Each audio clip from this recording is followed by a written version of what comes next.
The noon heat draped itself over Red Rock Crossing like a heavy blanket. Cicadas drilling the air, the river throwing back coins of light, wagons grinding through dust the color of old clay. It was 1819, a year of keelboats and rumors of men who bragged loud to drown out a tremor in their own chests. Eliza Hart kept her head down behind the counter of her father's store. Ledgers, sacks of beans, blue calico folded just so. These were the things she could make behave. People were trickier, 18 and sturdier than most women, sturdier than plenty of men. She had learned to arrange her days in the spaces between glances. The trick was not to vanish.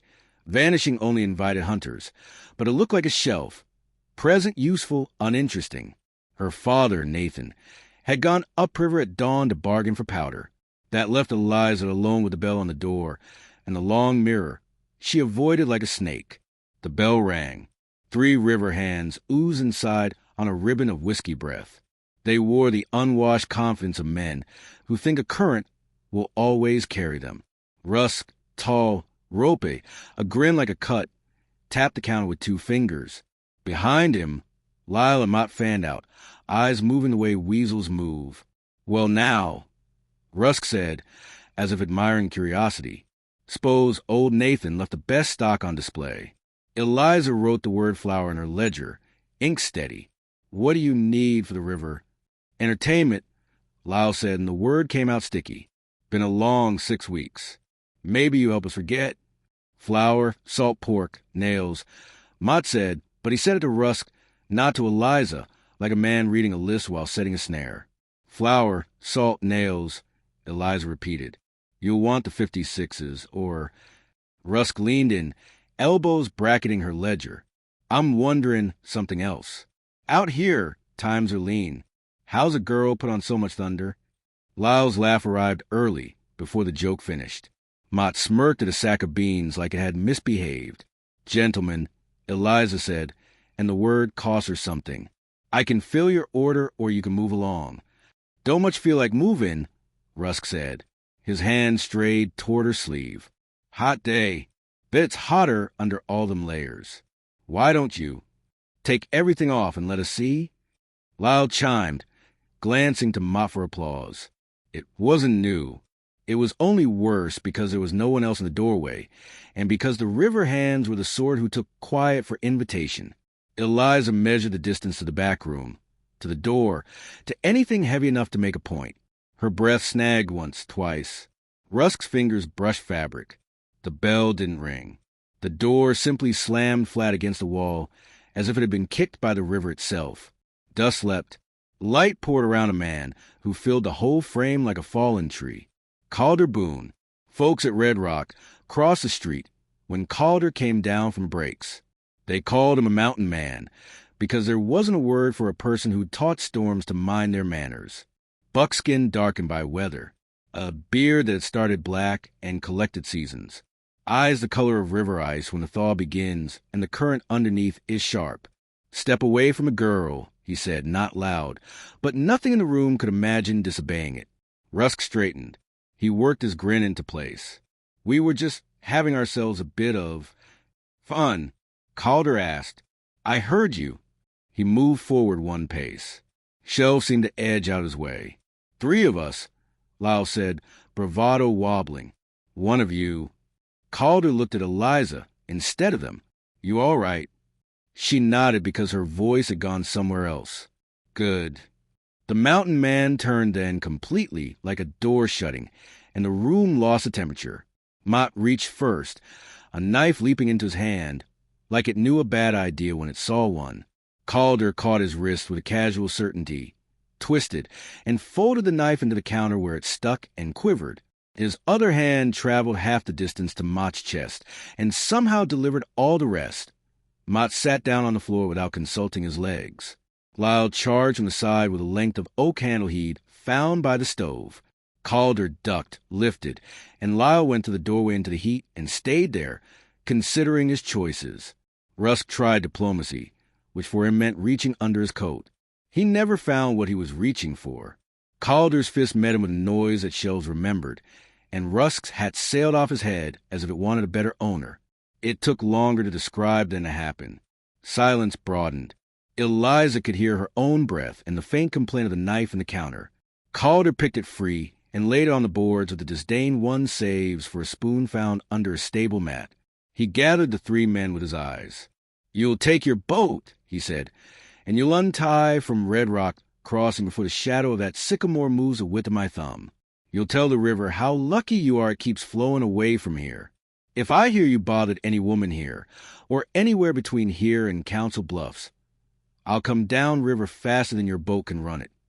Rusk nodded with his whole body, as if shaking loose whatever part of him had believed in invincibility. The three men found the street. The street did not miss them. Only when they were truly gone did Calder's shoulders ease. He turned. The rage had gone from his eyes. What remained looked like sky after lightning, clear but honest about what had been there.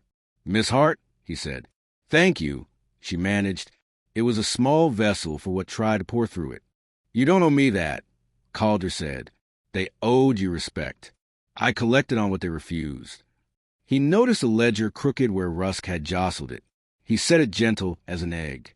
Only then did Eliza notice the skin split across his knuckles. "You're bleeding," she said. "It's not ambitious."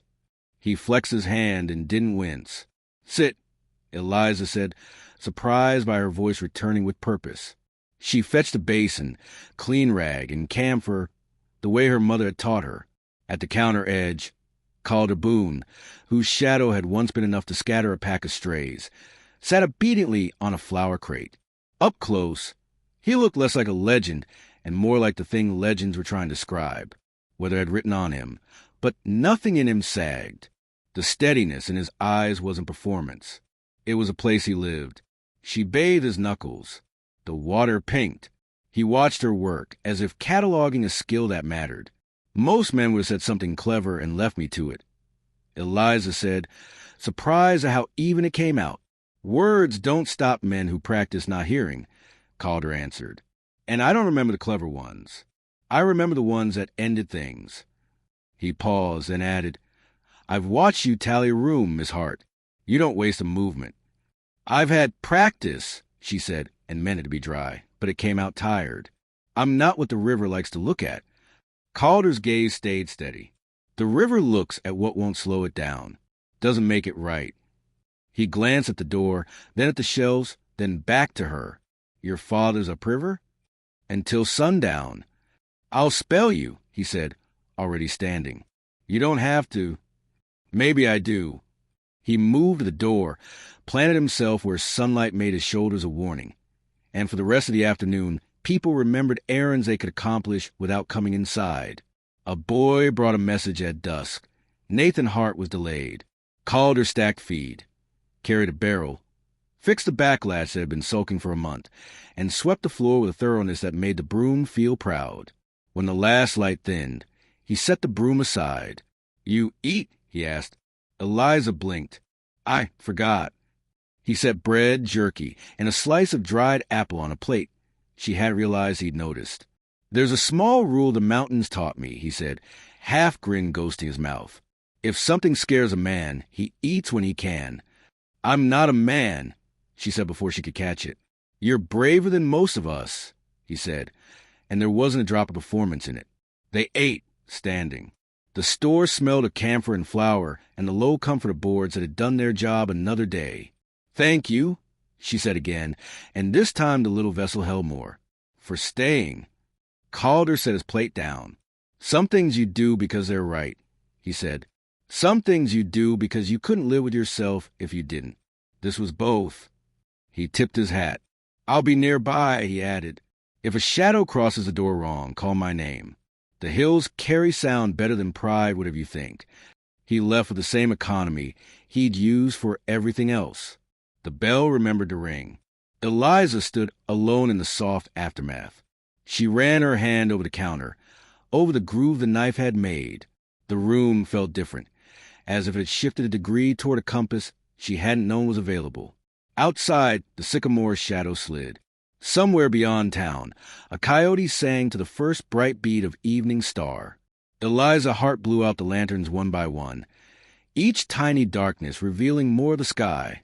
Tomorrow would come with work, but tonight Something inside her, something she taught to sit very still, stood up and stretched. If you ever felt the room tilt against you, and then one person set it straight with a quiet way to what's right, you already know why Eliza turned that memory in her hands all night like a coin she refused to spend. Morning came smelling of corn mush and wet rope, the kind of day when wagons creaked softer and the town breathed like it had slept with one eye open. Eliza woke before the sun and found the store already sitting up straight, as if the boards themselves remember how a man had stood in the doorway the day before and decided to keep their posture. Nathan Hart returned near noon, boots dusted white and hat brim curled by miles. He listened to his daughter's account with jaw tight, eyes growing small and bright in a way Eliza knew meant fury without a leak. He inspected the gouge in the counter, the scuff marks by the stove, and then, most carefully, her face. "You handled it," he said at last. "Not praise. Recognition." "Calder Boone handled it," she answered. She hated how her voice softened at the name and let it anyway. Nathan nodded slowly. "I've heard stories about the man. Most of the stories sound like warnings to men who ought to mind their choices." He set a hand on the counter. "We'll be busier for a spell." Folks walked toward a doorway where they reckoned they'll be treated decent. He was right. Red Rock Crossing liked to pretend it minded its own business. But for 3 days the bell worked like a river gauge.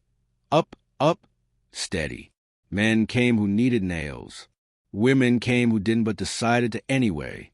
Old Mr. Avery bought calico. His wife didn't fancy, just to ask if that mountain fella would be around again. The blacksmith's apprentice hammered a hinge too hard, brought it in crooked, and lingered over the wrong aisle until Eliza sent him to the right one with a list and a half-smile. Calder came on the 4th morning with a broken snaffle and a coil of quiet. He greeted Nathan as if they'd shared winters, then glanced at Eliza, and something like the memory of lightning passed between them, bright gone, and leaving the air truer. "Got a minute for a latch that's forgot its job?" he asked. Nathan gestured toward the back. "If the latch learns its letters, there's a door frame that could use Shulinda." They worked like men who trusted nails more than speeches. Eliza fetched oil and screws, and, because the day had been stingy with kindness, coffee. Watching them, she realized something her fear the other day had made impossible to see. Calder didn't take up space the way loud men did. He simply filled the piece that was already his. When the hinge sat proper and the latch remembered, Nathan shook Calder's hand and found a reason to visit the smithy. The door closed behind him with a click that made the room feel like it was listening. Eliza cleared her throat. "I have a debt," she said. "I don't keep ledgers like that," he replied. "You will this once." She lifted the little basin, the camphor, and the roll of clean bandage she had set aside. "Your knuckles." He grinned, a quick spark that suggested the weather inside him had room for summer. A man learns not to argue with a woman holding camphor. While she worked, he told her without fuss about the coulee where he camped, a bend in the river no map cared about, and so the best kind. He pointed with words to a cottonwood scar by lightning, a rock shaped like a buffalo sleeping, a spring that ran cold even when the sun acted like a tyrant. He spoke the way men mark trails for friends. "Enough to find it, not enough to ruin it." "Do you stay because of the river?" she asked. "I stay because the river brings trouble, and trouble does like finding me first," he said, then added softer. "And because sometimes a place tells a man, 'Stand here a while. The ground remembers you.'" She finished the bandage. His hand looked less like a story about violence and more like a tool meant for building. "You could have walked away," she said. "Men do. Sometimes walking away is just a longer road to the same fight," he said. "Besides, I've seen wolves chase a deer till it learns it can turn and run at the wolf. The turning's the trick. After that, the pack does the math better." He glanced at her ledger. "You got figures that could teach a man a thing or two." Her mouth twitched. Numbers don't lie unless folks hand them the script. That evening a storm came up the river without thunder, just a long greyhound dragging itself over the town. People hurried. Dust rose and tried to decide whether it be mud. Nathan rolled the barrels. Eliza covered the calico, and Calder stood in the doorway again, weighing a sky that had lost the habit of being blue. The rain arrived all at once, like a man who never knocks. They left the door open for the breeze and the kindness of listening to water. The three of them ate cold pork and pickle from a jar and called it supper. After, Nathan told a story about St. Louis markets that try to cheat you by smiling too wide. Eliza told one about Mrs. Tally paying in eggs, half of them already wanting to be chickens. Calder told none. But once, when lightning stitched the horizon and the smell of wet iron came in, he said, "There's a sound the prairie makes in August that means the grass will catch. The river knows it, and so do the birds. If the birds leave fast enough to make you dizzy, you run." They laughed, but they listened. The next morning the river shone clean, the way it does after it's shown you a temper. Work stacked itself neatly. Crates to get dry, order to restore, a ledger to square with what the rain had tried to confuse. Calder lifted what was heavy and fixed what was simple and left the rest of Eliza, as if understanding the difference between helping and rearranging. He left at noon with a nod to Nathan and a look at Eliza that said, "Call, and I will run faster than the news." Days made a neat row like fence posts. In between them, Eliza learned the shape of Calder's shadow as it paused by the door, the sound of the step that didn't hurry, because it never had to, the way he seemed to ask permission to the room, without lowering himself to apologize to it. She also learned the map of her own voice when it wasn't busy shrinking to fit around other people's comfort. On a Tuesday thin with customers, she asked, "Why do they do it?" The laughing, he considered, because there are only so many kind of power a man can buy with cheap whiskey and easy talk. Making someone smaller looks like the kind that lasts. It doesn't, but it looks like it, and looking like it is enough for men who scare easy. And you don't. "I scare as well as any man," he said. "I just let it tell me where to stand instead of where to run." That afternoon, Mrs. Avery brought in her niece, a girl built like Eliza would have been if childhood hadn't been a diet of comments. The girl's dress pinched at the wrong places. Her eyes looked resigned, the way a window looks when it decides not to complain about the wind anymore. Eliza wrapped yardage without fuss, praised the girl's taste with the exactness of a seamstress instead of the sugar of a lie, and watched the throat unclench as if a noose had slipped. After they left, Calder said, "You do that like a doctor setting a bone." "Words can be splints," she said simply. Weeks put bark on the story. Calder taught Eliza to read weather without sky, how the river spoke in the backs of her knees, how ash settled when the air was getting ready to turn mean. He taught Nathan a knot that wouldn't betray him when a barrel wanted to roll. They taught Calder that coffee doesn't have a taste like punishment, that you can tell a man is honest by how he writes a 7, that some customers need a price and some need a pause.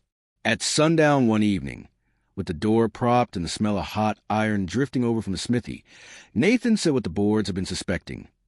"Boone, you could take your trapping north early, or you could stay on a while, and earn wages not measured in pelts. There's a roof that doesn't leak much, and a bed that thinks kindly of backs." Calder looked at the rafters like a man who recognizes a ceiling he might trust, then at Eliza, then back at Nathan.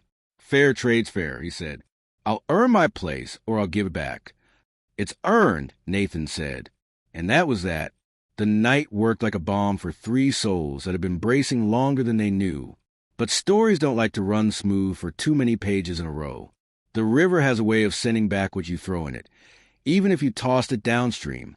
3 figures slouched in the street the following Saturday, heads low, hats lower, like men ashamed of themselves but not enough to leave.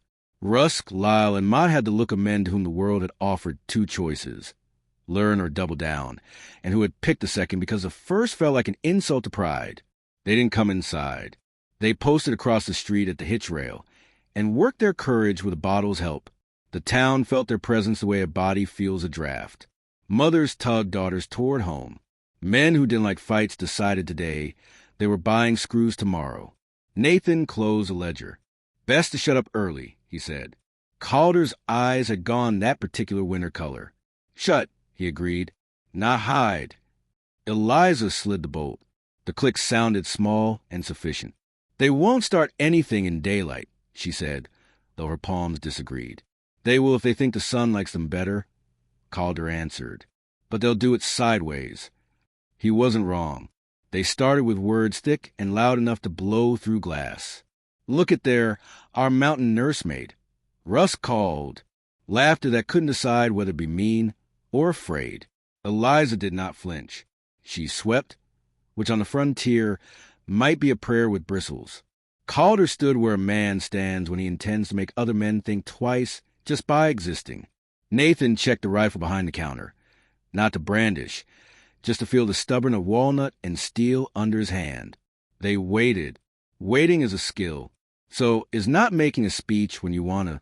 The sun slid, the bottle lowered. Courage turned to spit, and then, because the river never sends the same trouble twice in the same hat, trouble changed hats. A boy ran full tilt down the street, face hot with panic. "Fire at the Avery place," he cried, voice breaking on the last word. Calder moved before the shout finished. He was through the door and into the street, already choosing the route that would turn minutes into seconds. Nathan was 2 steps behind, grabbing the canvas buckets they kept by the barrel. Eliza took the 3rd set, without being told. Rusk, Lyle, and Mott looked at one another, confused, then calculating. There are men who can hold a grudge in their right hand and still carry water in their left. These were not those men. They slunk away into alley shade, cowards relieved to have their bravado stolen by an emergency. The Avery kitchen smoked like a warning. Mrs. Avery stood outside with a niece, both coughing, both trying to be brave so the other would have permission. "Stove pipe cracked," she rasped. It took the curtain. Calder was through the door with his coat over his head before she finished. Nathan and Eliza formed a line from the rain barrel to the doorway with a neighbor who appeared like a prayer you didn't expect to be answered. Buckets traded hands in the old rhythm. Lift, pass, pour, repeat. Eliza didn't count passes. She counted breaths that didn't burn and the little blessed changes. Smoke turning gray. Heat slipping from line to dog. A curtain sighing black, and then something like quiet. Calder emerged, face smeared, lashes white with ash. He carried the stovepipe like a man carrying a snake, held away from everything that loved to burn. He set it down where it couldn't do harm, and then, as if only now allowed to feel his body, leaned both hands on his knees and coughed fire out his lungs. Mrs. Avery's niece made a soft sound. Eliza crossed to her and put a steady hand at the small of her back. "You're all right," she said, and this time she knew it was true the way she knows the way to flower or the sound of rain meaning well. By full dark the danger had agreed to leave. The kitchen would need scrubbing, the pipe replacing, the ceiling new plaster. No one would be sleeping early. But the house stood. The girls' hair smelled of smoke and not grief. The town remembered a lesson older than any of them. Men who run toward heat are the men you keep. Calder walked Eliza and Nathan back through a street that felt looser for having chosen together. At the store door, Nathan stopped and put his hand out. Calder took it. 2 men who said aloud fewer words than they meant. Inside, Eliza fetched a clean cloth and water again. Calder tried to wave it off and didn't succeed. She dabbed at the ash under his eyes while he pretended not to notice her hands were steady now where they had shaken the week before.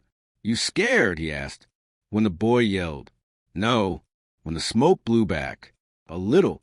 When you went into a room I couldn't see." "Yes." She said it like a ledger entry. He nodded, accepting the math. "There's a thing about fires," he said. "You don't win by shouting at them. You take their breath away. Same as with men set on meanness." "Then we'll keep buckets full," she said. He looked at her a long moment. "You think buckets and camphor and coffee are small," he said softly. "They are not. They are how towns decide what kind of story they're telling." Outside, the night pressed its palm against the windows like a friendly giant. Somewhere on the far side of the street, boots scuffed, the unmistakable sound of men who had chosen escape over apology. Trouble would return in some form. It always did. But the river had returned something else, too. A town that had seen itself act decent. A girl who had found her spine in her own hands. And a man who understood that sometimes the right hinge keeps a door from ever being kicked again. Eliza banked the lantern. Calder moved to the door. "Will you?" she started, then stopped. It was not a woman's habit here to ask for assurances. "I'll be where sound carries," he said, and smiled like a promise.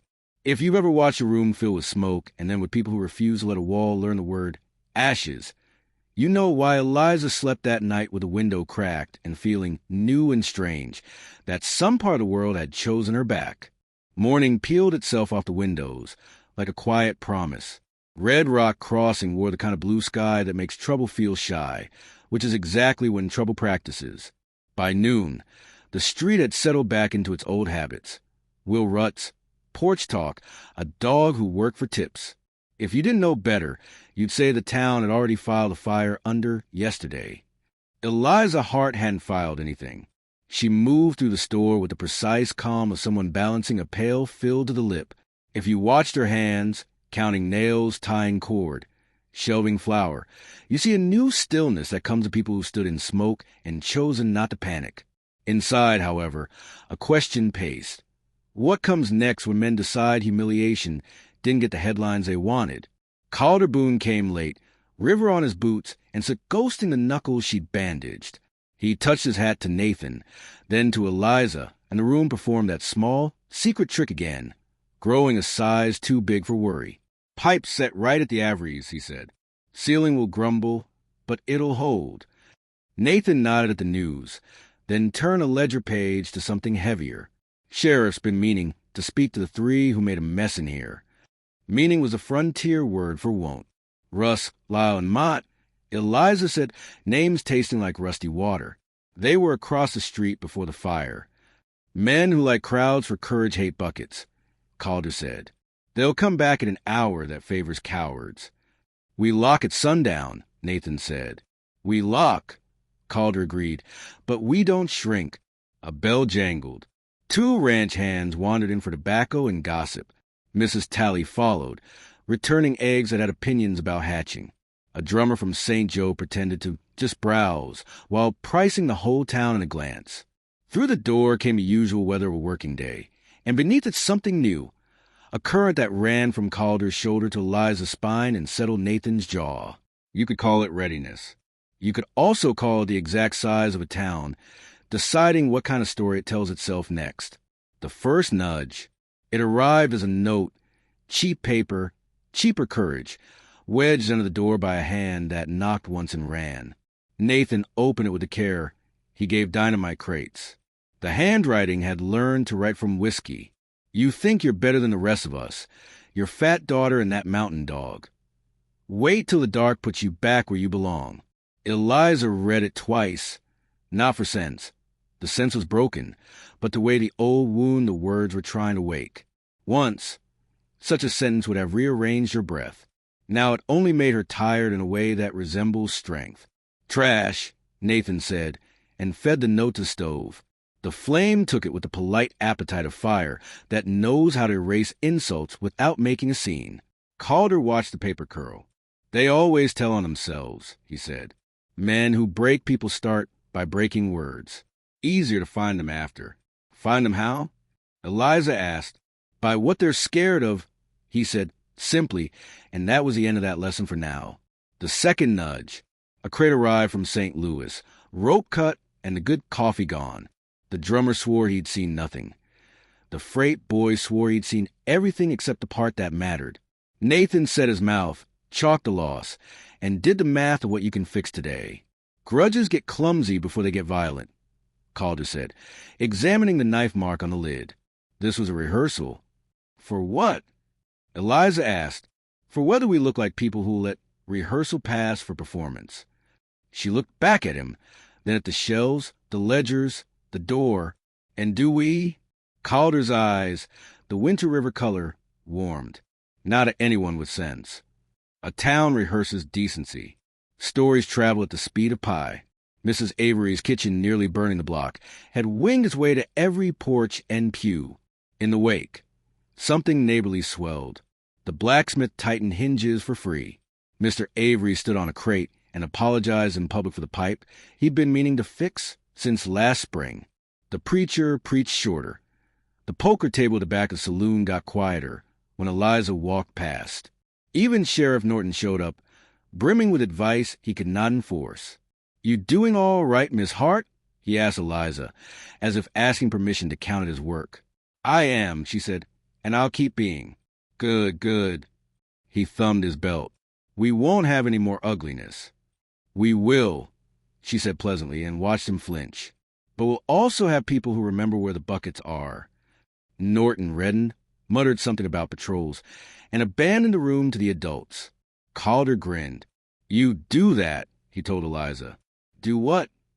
"Remind a man of his job without stealing his dignity. Hard art." She shrugged. "Words can be splints," she said again, and felt the phrase set more bones than she'd intended. What a hinge knows. In the quiet hour before sundown, Eliza did what the body knows to do when waiting. She straightened. Not just shelves and sacks. Her own borders. She remade the store to match the shape of the life she intended to have within it. Lard and flour nearer the door. Lamp oil higher and safer. The cash box bolted 1 inch farther back than any thief's lazy arm could reach. She wrote a second tally of shot and powder and moved the heaviest crate close to the counter's footwell. Cover if the night got loud. None of it was panic. All of it was a woman laying out her tools the way a surgeon does when he knows there's work tonight, but would prefer not to bleed. Calder watched, helped, didn't correct. "The door," he said, meaning the one he'd set right after the fire. "It won't be your problem." "It isn't," she said, touching the latch that now closed with a little consonant click that sounded like no. Nathan came from the back room with a tin of cartridges and an old memory. "When your mother and I started west," he said, "we kept our fear in our boots. We wouldn't mention it above the ankle. Made for sore feet." He placed the tin in the drawer and met his daughter's eyes. "I like this better." She liked it better, too. Fear not hidden but harvested turned to readiness. Quietly, without speeches, the three of them chose their places. Nathan at the counter, Eliza by the ledge with a view of both windows, Calder in the shadow beside the stove where a man can turn to motion without crossing empty air. Outside, the day finished its light. The street thinned to silhouettes. Somewhere, someone laughed in a way that wasn't about joy. The dog, who worked for tips, went home. Trouble arrives dressed as a choice. They came in with a hinge, trying to warn them. Rusk first, shoulders hunched like a bull that thinks forward is a personality. While behind him, a hat brim shading borrowed nerve. Mott last, mouth brave, eyes already looking for exits. They stank of a courage that goes flat when you open it. Eliza felt the old reflex, shrink, but she had rehearsed a new one. She grew a half-inch taller in the quiet part of herself and placed her hands on the counter where anyone could see they were empty and unafraid. "Stores closed," Nathan said. His tone had manners. His words did not. Rusk grinned a slow animal grin. "We're just here to settle a debt." "You can pay what you owe for the broken goods," Eliza said, "plus the coffee you liked enough to steal." Lyle snorted. "Hear that? She's at jokes now." Calder didn't move. He rearranged the air. Men like Rusk always notice when the air gets heavy. "Debt's not to you," Rusk said, eyes flicking toward Eliza's body like a man checking a fence for weak rails. "Debt's to town, us giving it a show and your mountain mule taking a bow." "Eliza," Calder said, without looking away from Rusk, "count by fives from 25. She didn't ask why. She began 30, 35, 40. Her voice was level. At 45, it sounded like a metronome for men deciding how long they had to continue being stupid. "What's she doing?" Mott asked, young enough to want to know the rules. "Keeping time for my patients," Calder said. He stepped forward 1 step. The exact number of steps a sane man reads is enough.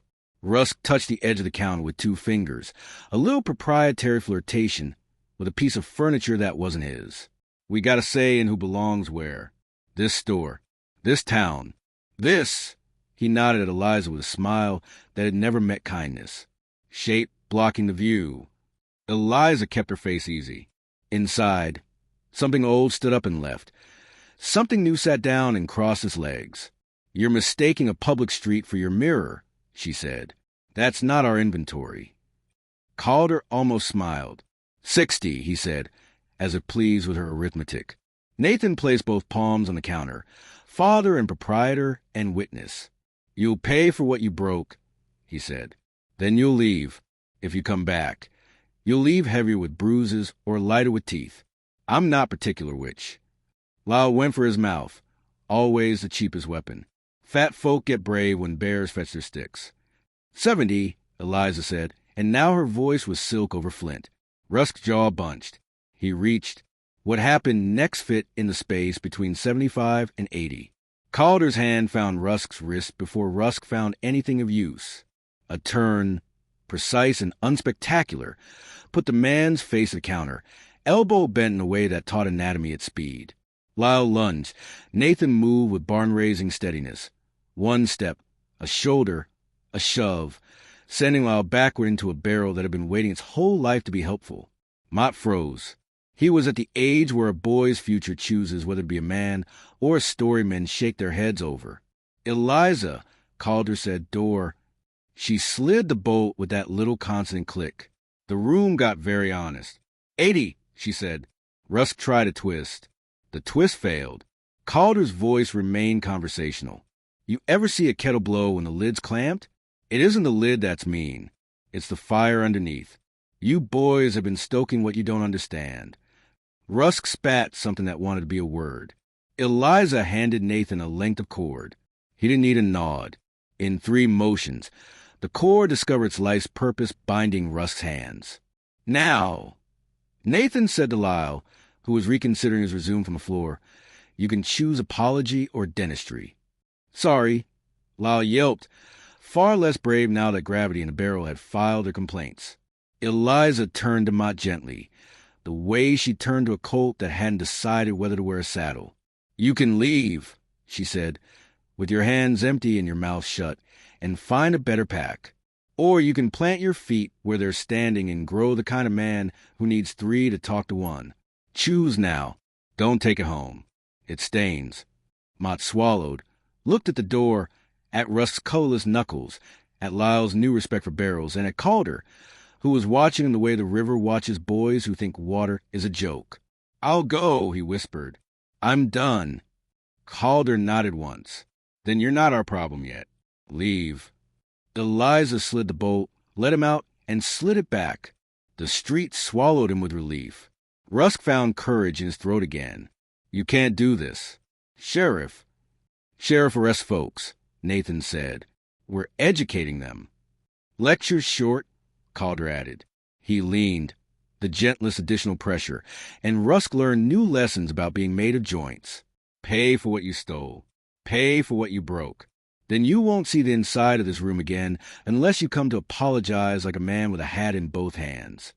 Lyle fumbled for his poke. Coins clinked, messy math, then correct. Rusk, sweating pride, spat a curse and then, because pain is the only school some men honor, spat coin too. Eliza wrote the figures, laid them in the ledger's neat lines, and felt something tidy inside or aligned with the ink. Not vengeance. Balance. They marched the 2 to the door, unbolted, released, and watched them clatter into the dusk like tin cups under a wagon.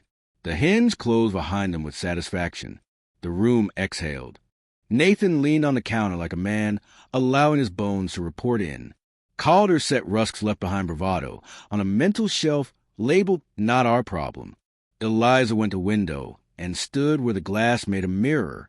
For a moment she stared at herself the way old words had taught her to, inventorying what mocks inventory. And then she let the habit go like a pan you decide not to carry to the next camp. Most men, Calder said softly, as if commenting on weather, don't get brave. They get loud. Bravery is smaller and stands closer. Eliza smiled at the window, at the woman in it who no longer flinched. Then we're learning the right size. The ripple you can't see until it's past. 2 days later, Mott came back in daylight with his hat in his hands, not his mouth. Eliza watched his shoulders. They decided to grow. He put coins on the counter, not enough to matter, exactly enough to say I'm paying for the words I didn't say, and stared at the floor. I ain't like them, he said, as if asking permission for it to be true. You won't be, Eliza answered, because sometimes a woman with a ledger gets to declare a balance in advance. He nodded, cheeks red, and left. The bell sounded different when good choices passed under it. Mrs. Avery's niece returned for the calico Eliza had set aside without being asked. Calder happened to be in the doorway, by accident the way rivers happen. The girl glanced at him like you glance at a winter coat, first cold morning. Grateful it exists. Pretty, Calder said the fabric. Practical, Eliza corrected, and the girl's smile said thank you for the dignity. The blacksmith's apprentice came for hinges. He didn't need a third time. Eliza sent him away with the hinges anyway, and a list of tasks that might make him the sort of man who doesn't need to haunt a mercantile for glimpses of courage. Sheriff Norton, remarkably, returned with a handbill about vagrancy and the face of a man who would like to be included in a story he had not helped write. Nathan gave him coffee. Eliza gave him no additional work. Calder gave him a look that said some doors you close by standing near them. It was enough. At sunset, after all the tiny acts that actually build towns, Eliza carried the day's coin to the safe and felt the quiet satisfaction that explains why some people survive the frontier, and others merely occupy it. Nathan counted with her. Calder replaced the counter's chewed edge with a new strip of plain ash that made it so neatly the board seemed to forget it had ever been hurt. "You don't talk much," Eliza said as shavings curled at his boots. "Words are heavy if you ask them to hold the wrong thing," he answered. "And what are yours holding?" He looked up, and raw honesty in his eyes ran a line of heat along her throat. "A map," he said, "to a place I thought I left." "Where?" she asked, too softly for the room. He set the plane down, wiped the board clean, and spoke like a man naming a river nobody had bothered to christen. "Home." The words sat between them uncomplicated. No fanfare, no promises carved too deep to lift later. Just a steady admission that some gravity cannot be argued with. Outside, the prairie put on its evening necklace. One star, then another. The dog got his last tip. Somewhere, a drunk decided not to break a bottle. Rusk and Lyle did what men do after being remade. Lied to themselves and to others, then felt a splinter shame that might yet grow into a board strong enough to build on. Or not. The town would handle it either way. It knew where the buckets were now. Eliza banked the lamp. Nathan set the bolt. Calder stood one heartbeat longer than he needed to in the doorway and listened for anything that might require him. Hearing only crickets in a town remembering itself, he tipped his hat, that small ceremony of men who mean what they don't say. "Tomorrow?" Eliza asked, granting herself the comfort of a word that points forward. "Tomorrow," he said, and left the hinge smiling. If you ever watch a bully calculate and then fail, you know the peculiar hush that follows. Not fear, not triumph, just the sound of room returning to its proper size. In that hush, Eliza felt the old story loosen its grip on her bones. She was not the shape they mocked. She was the size of a door that wouldn't be kicked again. By the time June slipped its hot hand over Red Rock Crossing, the town had learned a new habit.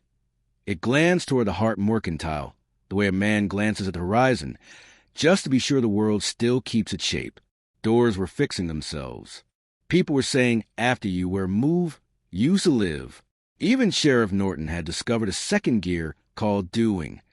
But a story like this doesn't end with one hinge and two cowards. Bad pride ferments. It looks for a cooler cellar. It finds night, a rumor that walked on its own feet. Near sundown, Mr. Whitlow, river pilot, old as the first bend, came in for salt and silence. He paid for the salt and kept the silence just long enough for Eliza to hear the weight in it. "They're camped 3 miles down," he said finally, eyes not leaving the counter. Rusk and Lyle picked up 2 strangers fresh off a packet, one with a scar like a comma at his mouth, one with hands that don't miss. Been asking whether the Hart store keeps us safe, whether the mountain man sleeps.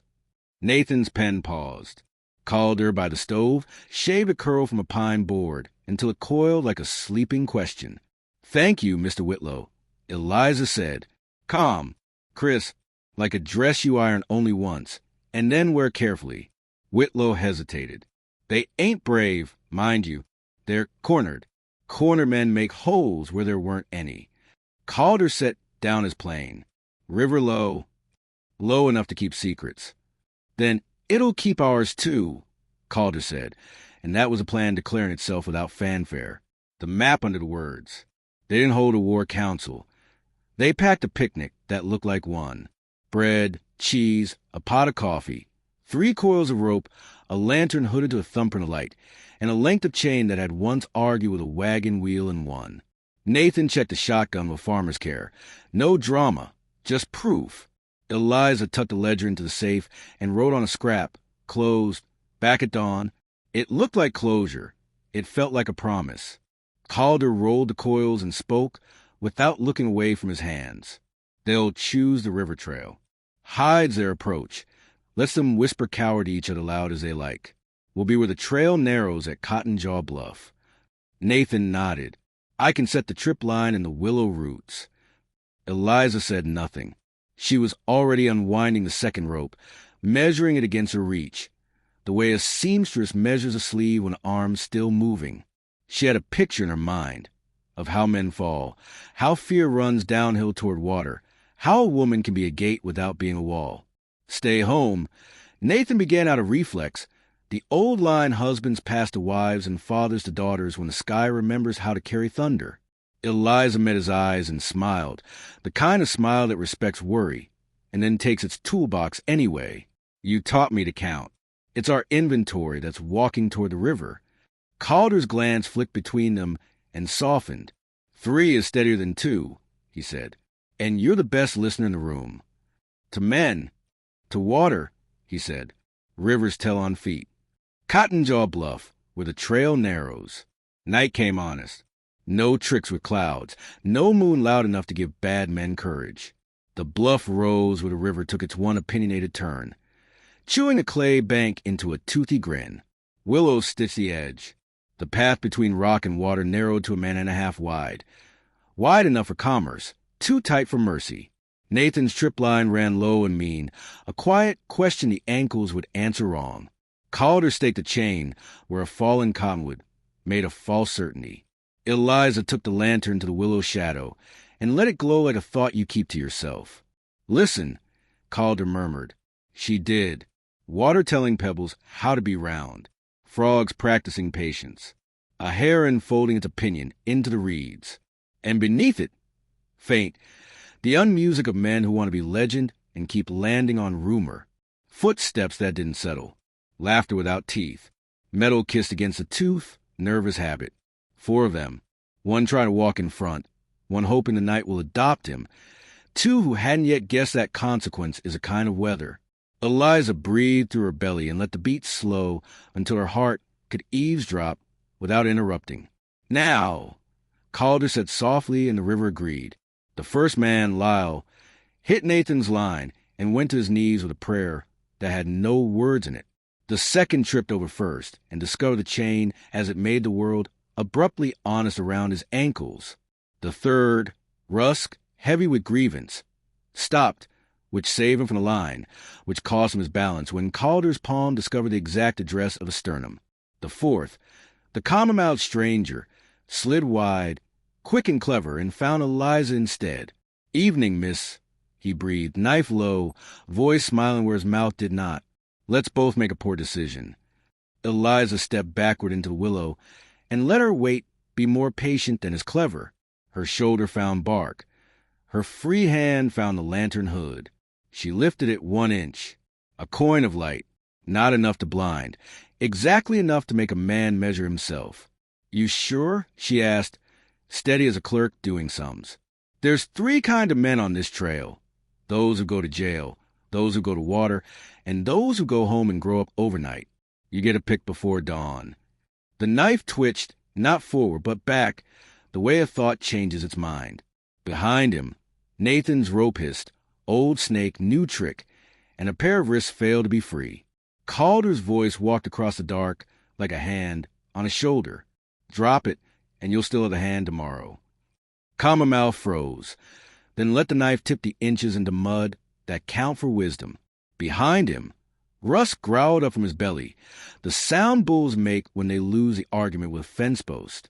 Calder met him where men stopped pretending and traded him ground for breath, then breath for ground, using only as much violence as a hinge needs to perform its one true task. Lyle, hogtied by his own choices, whined. The fourth stranger, hands trenched in chain, sobbed once, the sharp sob of a boy who had borrowed a man's night without asking. It ended the way good fights do, fast, clear, with enough mercy to make tomorrow possible. In the hush afterward, the river applauded the way water does, by leaving. What a man says after. Don't. Rusk muttered into the dirt when Calder tightened the last knot. Don't take us to Norton. He'll smile and let us out the back.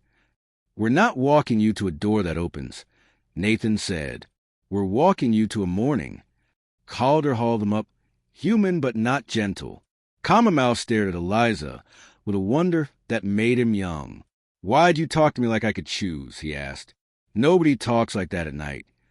Because I wanted to hear who was listening.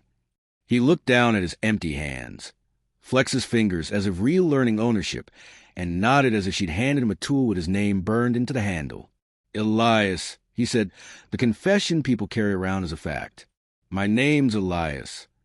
Use it, Eliza said.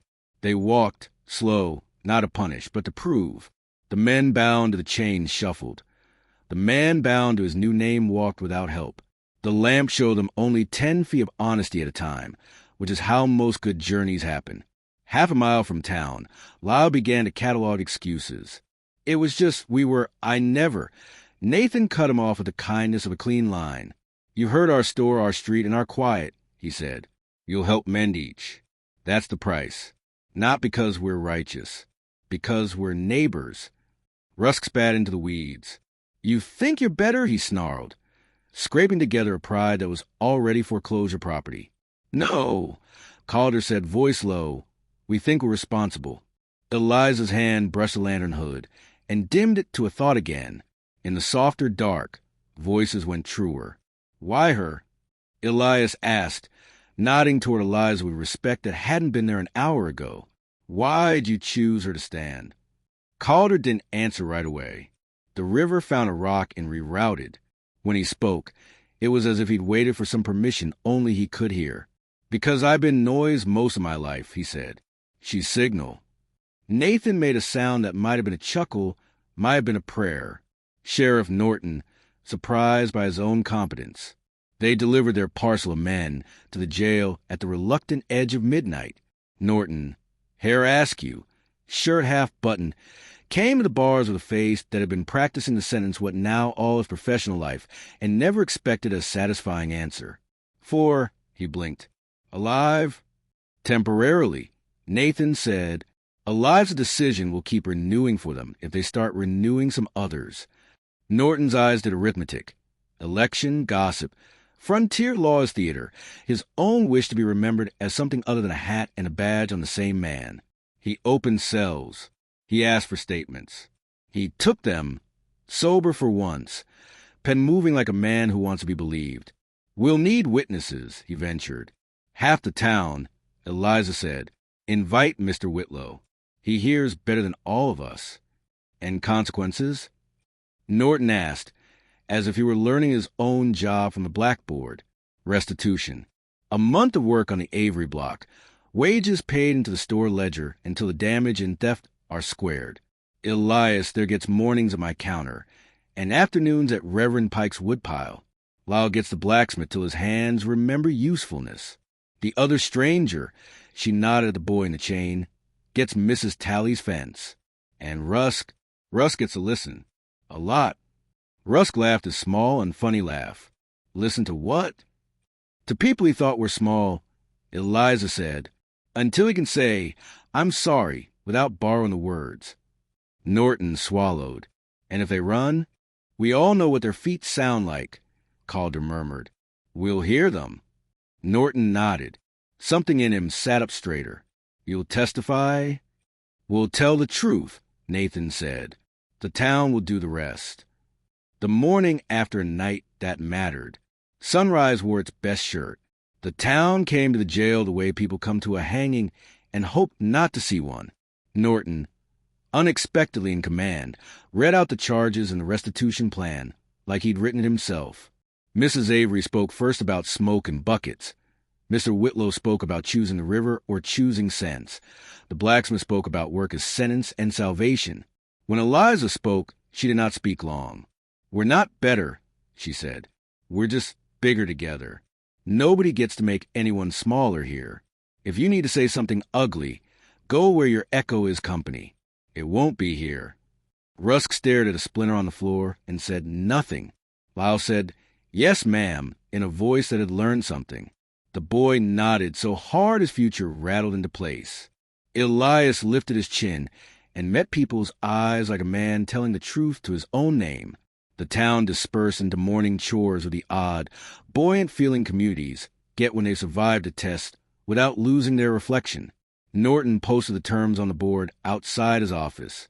Someone underlined restitution twice and drew a bucket, the part where quiet gets loud inside you. Back at the store, Nathan pretended to inventory nails so he could breathe on the sly. Eliza sharpened a pencil she didn't need sharp. Calder looked at his hands, unbloodied this time, and flexed them like a man amazed at what they decided not to do. "Thank you," Nathan said, and the thank you went 3 directions at once. Calder tipped his hat at the floorboards, too humble to let it land straight. "I've carried the wrong kind of weight a long time," he said. "Feels new to set it down without dropping it on anybody." Eliza folded the rope and set it on the shelf where twine usually lived. She watched her fingers, how clean their work was, and thought about the moment under the willow when a man with a knife had needed a name more than he needed a target. "You told Elias he could choose," she said. "Was that for him or for me?" "Yes," Calder said and smiled. Silence came, not the awkward kind, but the kind that puts his feet on your porch and reads your newspaper. Outside, the street tried out a normal day. Inside, something overdue arrived with its coat in its arms, unsure whether to stay. Calder cleared his throat, which did nothing to move the words. He tried again. "I've been thinking about maps. You said that last night." "This one's shorter," he said. "It's from my door to yours." Eliza didn't move. She didn't laugh to save him, didn't reply to save herself. She let the words be as heavy as he needed them to be. "I'm not asking a thing," he rushed, then slowed. "Not yet. A man like me has to learn the language of town before he says prayers in it. But if you ever wanted, the porch on the north side would take a rocker. 2, if a person had a mind to collect sunsets." Eliza's mouth remembered a curve it hadn't worn in years without armor. "We'd have to fix the hinge," she said. "I know a man," Calder said, relief and hope colliding in the corner of his eyes. They worked then, because work is the frontier's love language. The morning hummed. People came and went. News walked on its own feet. And somewhere between the bolts of calico and the sacks of feed, a woman realized she no longer flinched at the shape of her shadow, and a man realized a map he'd feared to draw had been penciled in by other hands for weeks. The night chooses where to live next. That evening, with the ledger balanced and the lamp turned low, Eliza stepped outside to sweep the stoop she'd swept 1,000 times. The broom made its soft music on the boards. Across the street, Mrs. Talley stood at her fence beside a boy with blistered hands and patience on backorder. She handed him lemonade like a pardon and said something that made him laugh the way Nuos sound. Further down, Elias stacked kindling at the parsonage, humming not to sound brave but to hear himself joined to the world. Lyle swung a hammer and discovered that what a man breaks can sometimes be the same tool he uses to build. Rusk sat in a cell under a sign that said listen, and slowly, stubbornly, the night began to occupy him instead of Red Rock Crossing. Calder appeared at the edge of the light, hat in hand, the way he always approached thresholds, as if each were a creak that deserved respect. He didn't step up. He didn't need to. The porch reached for him without moving. "Walk?" he asked. Eliza hung the broom and nodded.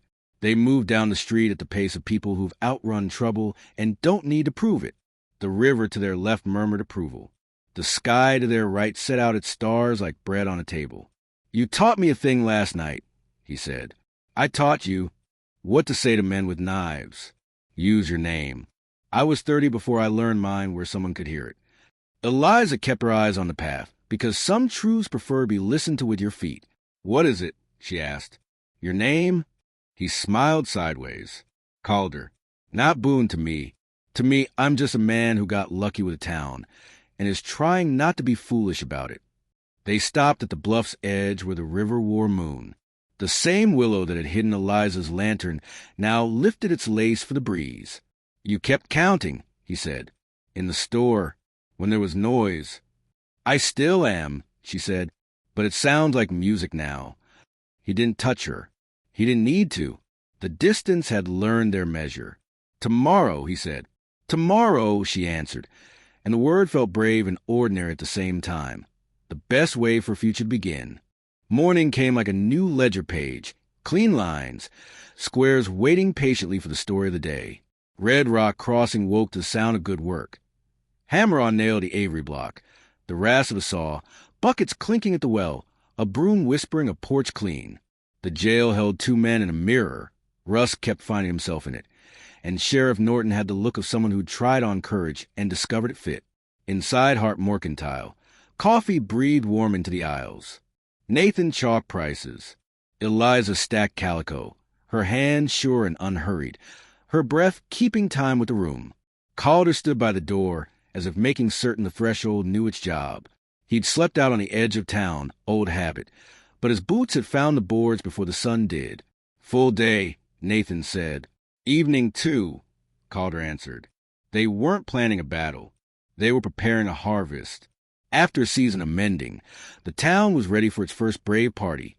A barn raising for school Mrs. Talley had dreamed into sketches and stakes. A real roof over words. A place for kids to learn their letters and men to remember their names. You could call that civic progress. In Red Rock, it's what you do when you decided to stop shrinking. The invitation nobody saw coming. At noon, Reverend Pike came in for twine and news. He paid for twine and left with news. "Elias wants to stand up in front of folks," he said, surprise into pride. "Says he has a thing that belongs to the town." "Let him." Eliza said. "What about Rusk?" Nathan asked.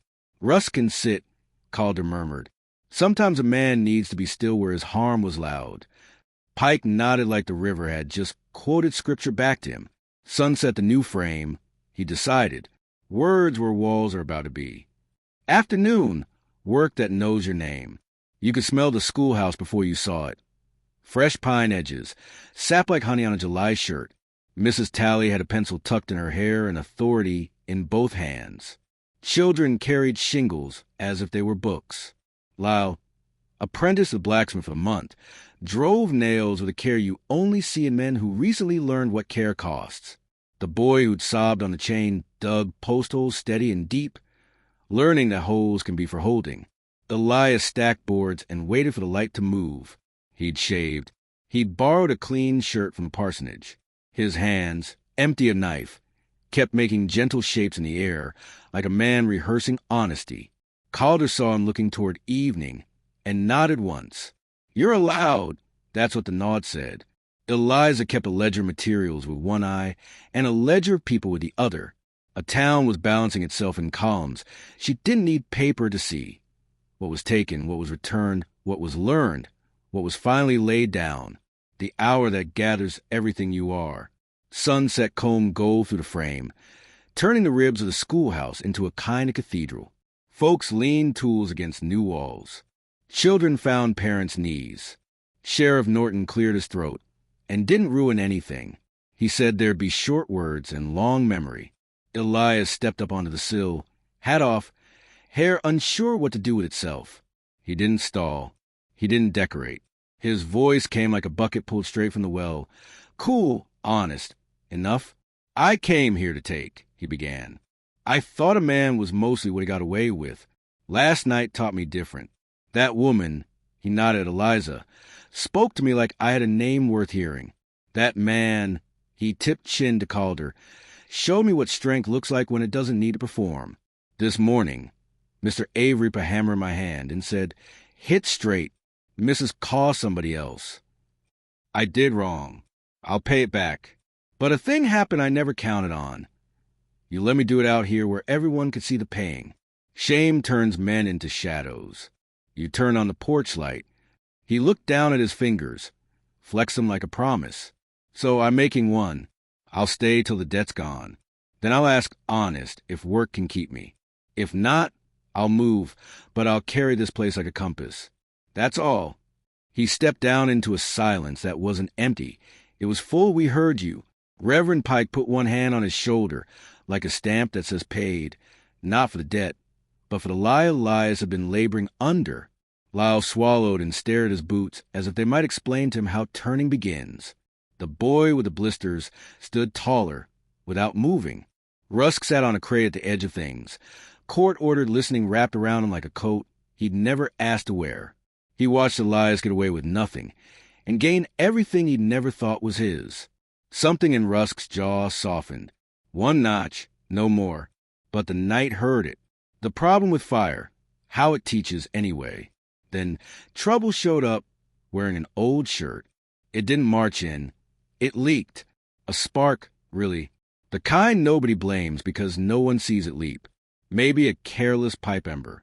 Maybe the sun catching glass in the wrong mood. Maybe the Avery boys dropped cloth too close to the tar pot they'd borrowed from Ferry. In a town like this, you learn 3 things. Fires start, neighbors run. Stories that told for the rest of your life about who did which. Someone yelled flame, and no one asked where. The school's west wall licked orange like the idea of lost learning to spell itself. Calder moved first, not because he wanted to be the man who moves first, but because he has lived long enough to know how quickly what becomes a bad memory. Nathan was right behind him with a line of men at his back before he'd found the bucket. Mrs. Talley had the children by the hand, and then, seeing more hands in fear, turned and started the human chain herself. Shortest legs closest to the well, tallest at the fling. Eliza didn't shout. She found the water and started the rhythm. Left hand, pass. Right hand, lift. Step, breathe, douse. Repeat. This is the kind of counting nobody hears until the town knows it by heart. Elias jumped into place beside her without waiting for permission. Lyle took the hot end because he owed Heat something. The boy with the blisters didn't feel them, or did, and decided they were the right sensation to have. Rusk stood up for one long, foolish second. He looked at the road and remembered what his feet can do when noon is ugly. Then he looked at the wall, heard the children behind it, saw Eliza's calm in the orange, and chose the opposite of himself. He grabbed the tar pot, hauled into dirt, and smothered the worst of its lesson with his jacket, while cussing in a new dialect that ends with amen. Nobody cheered. They were busy saving what they worshipped. Water met heat. Steam told stories. The fire tried every way it knew to insist upon itself, and lost to a room full of people who had spent the spring refusing to be smaller. 10 minutes felt like an hour. An hour turned out to be 12 minutes. Then there was only hiss, the good kind, and the sound roofs make when they realize they get to survive the night they were afraid of. The frame stood, black-kissed and stubborn. The children blossomed into tears and were scooped up by parents who pretended they weren't making the exact same noise quietly. Eliza wiped soot from her cheek with the back of her hand and found a smile she didn't have to arrange. Calder met her eyes across the bucket line. There's a look people share after fires that says we did not let it take us. They passed it back and forth until both of them believed it. What mercy looks like when it's practical. Sheriff Norton walked up to Rusk and did not put him in cuffs. "You're not done paying," he said, professional enough to keep his badge from blushing. But that was good. Rusk blinked like a man new to sunlight. "I don't know what to do with good." "Repeat it," Eliza said, simple as change counted into a palm. He nodded. That was all. Nathan, who does sentiment like a man who prefers measurements, patted Rusk once on the shoulder. "We'll need extra hands on the west wall tomorrow." "I'll be there," Rusk said, and then looked surprised he'd said anything honest in public and hadn't died from it. Mrs. Talley took the children through the alphabet of relief and told them that smoke is just the letter learning to be an S. The kids laughed at that the way children do when the world is determined to heal in front of them. A town accepts its reflection. The next day, the schoolhouse had a wall where a burn had been. The next week, it had desks. By fall, it had chalk dust and spelling bees and a jar of marbles on the teacher's table that never got less full no matter how many games were played. Rusk worked his month, paid his ledger, and didn't leave. Not because he fell in love with fences. Because the fence he'd mended refused to stop holding his attention. Lyle learned to temper iron and his temper. The boy with the blisters grew a shade taller in the way respect makes a person taller. Elias found the counter at Hart Mercantile in the mornings. His figures clean, his change exact, his smile the particular kind that belongs to men who aren't hiding. In afternoons he hauled wood, then stayed to listen to Reverend Pike's reading circle, which featured more talking by the people listening than the man reading. Sheriff Norton kept writing things down and, to his frequent astonishment, kept discovering that writing makes things true on purpose. Mr. Whitlow piloted the river the same way he always had, by listening to the places where silence stands up and waves its arms. And Eliza? She stopped arguing with mirrors. She had no reason. The town had become the mirror instead, and it kept returning to her the same useful fact. You are exactly enough of a person to change a street. She believed it the way you believe the weight of a loaf of bread in your hand. Calder? He learned to let his hands hang quiet in rooms that felt like homes. He bought lumber without apology. He practiced sitting on porches without scouting the tree line every third breath. He still went out to the ridge to sleep some nights, the stars as old language. Then he came back in the morning, learning the new one letter by deliberate letter. The asking, done right, summer made its turn toward harvest. On a Sunday night that had chosen to be generous, with heat lingering like a satisfied guest, Calder knocked at the back door of Hart Mercantile. He held nothing in his hands and everything on his face. Nathan opened the door and didn't pretend he wasn't already smiling. Evening, Calder. Evening, Nathan.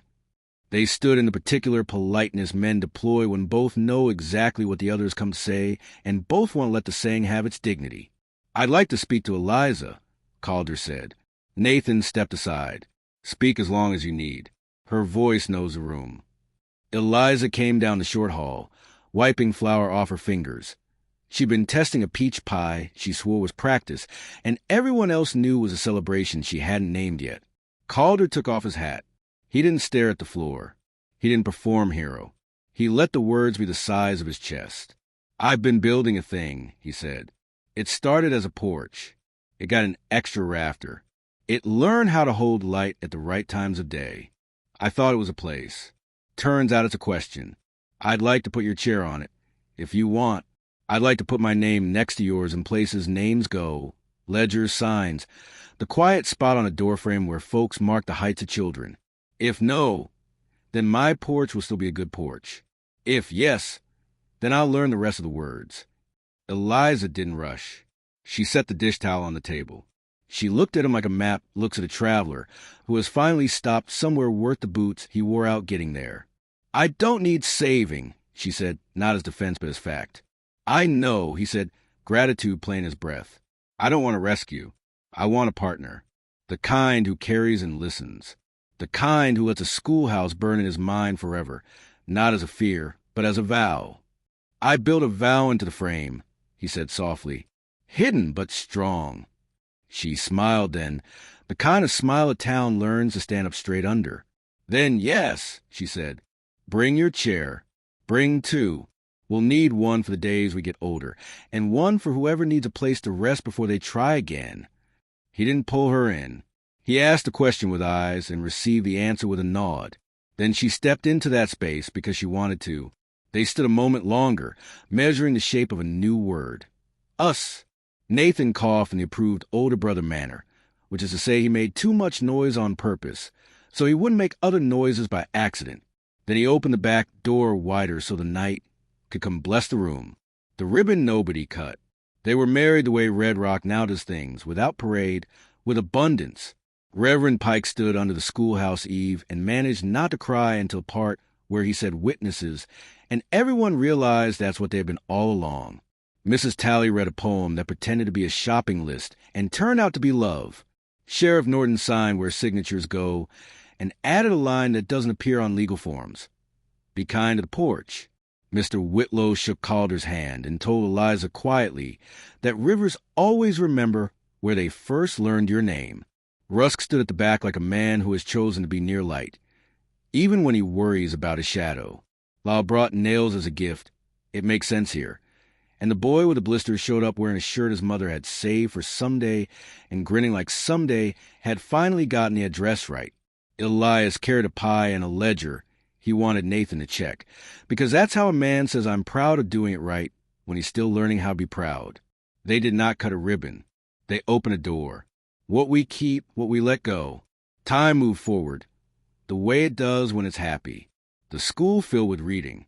The store filled with conversations that ran toward solutions instead of excuses.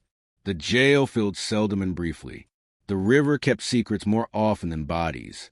Fire learned it needed an invitation and rarely received one. Eliza kept her ledger and let go of shame. Calder kept his carefulness and let go of leaving. Nathan kept his family and let go of the belief that a shopkeeper must be smaller than a storm. Russ kept his debt paid and let go of the corner of his jaw that used to always be fighting. Elias kept his name. Lyle kept the trade. The boy kept the laugh. The town kept itself. Every now and again, someone new would come through and ask where it started. The change, the school, the way the sheriff had a spine now and the porch had 2 rockers, matched. Folks would shrug and gesture in all directions. Mrs. Avery would claim it began with the bucket line. Mr. Whitlow would mutter something about Cotton Jaw Bluff. Reverend Pike would say, "The day Mercy found a practical job." The blacksmith would point at a hinge and say, "Here." Children would say Miss Eliza, as if the answer were a person instead of a date. Calder would say nothing, which in him meant agreement with all of it. If you pressured Eliza, she'd look at you from behind the counter and turn the ledger your way, so you could see your own name lined up with the things you'd carried and mended. Then she'd close it and hand you your change with a warmth that belongs to belonging. And at dusk, if you walked past the north porch, you'd see 2 chairs, 1 dog asleep on the cool boards, and the kind of quiet you only earn by making noise the right way when it mattered. Sometimes neighbors came by and leaned on the railing to tell a story that needed a place to land. Sometimes a traveler sat and let his breath slow down until it sounded like the river. Sometimes there were no visitors at all. Just the 2 of them, a town humming in the near distance, and the sky teaching school with orange chalk. When the wind got up, the porch sighed, the way it does when it remembers the tree it used to be. Calder would look over and say, "Tomorrow we'll tighten that brace." Eliza would nod and answer, "Tomorrow," and the word would carry the right weight. Neither threat nor wish, just a promise in work clothes. If you stayed with us to the end, you know this already. Towns aren't saved by fists, though a fist used right can stop a fall. Towns are saved by people who refuse to let each other grow small, by hinges that swing true, by ledgers that count the right things, by the mercy that carries buckets, by choosing, over and over, to be a home for one another. Thanks for walking the whole trail with us.